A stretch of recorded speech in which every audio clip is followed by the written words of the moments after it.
Mga bata, sino dito ang may kaibigan na laging mabait at laging handang tumulong?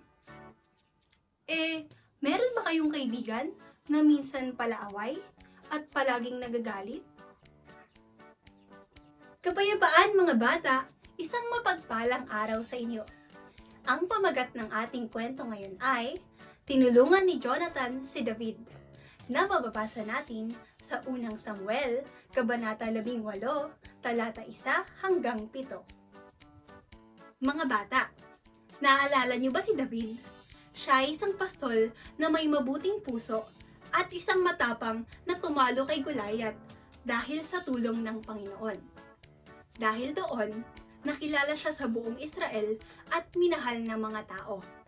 Madalas siyang ipadala sa mga laban at palaging nagwawagi. Nagsaya ang buong bayan, ngunit hindi si Haring Saul. Napansin niyang mas pinupuri na ng mga tao si David kaysa sa kanya. Dahil dito, nagsimula ng mainggit at magalit si Saul. Sa kabila nito, may isang taong tunay na nagmalasakit kay David, ang anak ng hari na si Jonathan. Sila ay naging magkaibigan na parang magkapatid. Nagmahalan sila bilang magkaibigan at nangako na lagi silang magtutulungan. Isang araw, sinabi ni Haring Saul sa kaniyang anak na si Jonathan at sa kanyang mga tagapaglingkod na may masamang balak siya laban kay David. Nalaman ito ni Jonathan at nangamba siya para sa buhay ng kanyang kaibigan. Kaya't agad niyang sinabihan si David, "Mag-ingat ka! Magtago ka muna sa isang ligtas na lugar. Ako'y kakausap sa aking ama at susubukan kong malaman ang kanyang tunay na plano." Kinabukasan, pumunta si Jonathan kay Haring Saul.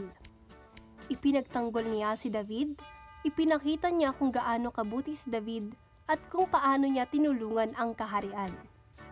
Sabi niya, "Ama, bakit mo gagawan ng masama si David? Wala siyang kasalanan sa iyo. Sa halip, siya ang tumulong sa iyo. Naalala mo ba noong tinalo niya si Goliath? Naging dahilan siya ng tagumpay ng buong Israel. Ikaw pa nga ang natuwa noon." Nakita ni Haring Saul ang katotohanan at nakinig sa payo ng kanyang anak at nangako siya. "Sige, hindi ko siya sasaktan." Pagkatapos noon, sinabi ni Jonathan ang lahat ng ito kay David. Kaya't bumalik si David at muli siyang nakasama sa palasyo. Si Jonathan ay naging mabuting anak dahil pinayuhan niya ang kanyang ama ng tama at naging mabuting kaibigan din siya dahil pinrotektahan niya si David. Mula sa ating kwento, ano ang mga aral na dapat nating matutunan? Una, maging mabuting kaibigan. Si Jonathan ay naging mabuting kaibigan. Hindi niya iniwan si David kahit may problema o panganib. Tumulong siya para mailigtas ito at ipinaliwanag niya sa kaniyang ama na mabuting tao si David. Maging gaya tayo ni Jonathan, na isang mabuting kaibigan. Halimbawa, kung may mabuti kang kaklase na laging inaasar ng ibang mga bata, pwede mo silang sabihan ng, "Huwag natin siyang asarin, mabait naman siya."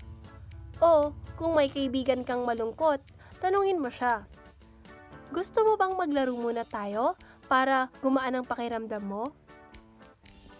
Kaya mga bata, maging mabuti tayo sa lahat ng ating mga kaibigan. Ikalawa, maging mabuting anak. Naging mabuting anak si Jonathan dahil iginalang niya ang kanyang ama na si Haring Saul. Maayos at mahinahon niyang pinaalalahanan nito na mali ang planong saktan si David. Paano maging mabuting anak mga bata? Sumunod sa ating magulang, makinig at sundin ang kanilang payo para sa ikabubuti natin. Maging magalang, gumamit ng magagalang na salita tulad ng po at opo at kumilos palagi ng mahinahon at paggalang. Tumulong sa bahay. Maglaan ng oras para tumulong sa mga gawaing bahay, lalo na kung inuutos sa atin ito. Sumunod ng maayos at walang reklamo. Ngayon naman ay magkakaroon tayo ng isang pagsasanay na pinamagatang My Helping Hand. Bago magsimula ang activity, ihanda muna ang mga sumusunod. Papel, gunting, crayons or markers. At upang magawa ang activity na ito, gumuhit ng kamay, i-trace ang iyong kamay sa papel, at isulat ang mga katangian sa bawat daliri na gusto mong gawin bilang isang mabuting kaibigan at anak.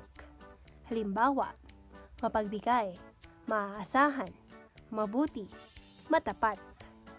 At sa gitna ng palad, isulat ang title, My Helping Hands. At gamit ang crayons o marker, ito ay lagyan ng kulay. Gupitin ng maayos ang iginuhit na kamay at i-display ang My Helping Hands upang maging paalala ng mabuting katangian na dapat nating gawin. Tapos na ba kayo mga bata? Wow! Ang gagaling nyo naman at ang gaganda ng inyong mga gawa. Narito naman ang ating memory verse na mababasa sa Ephesians chapter 4 verse 32, New International Version. Be kind and compassionate to one another. Maraming salamat sa panonood mga bata. Ugaliin nating maging mabuting kaibigan at masunuring anak. Hanggang sa susunod nating kwento mga bata, paalam!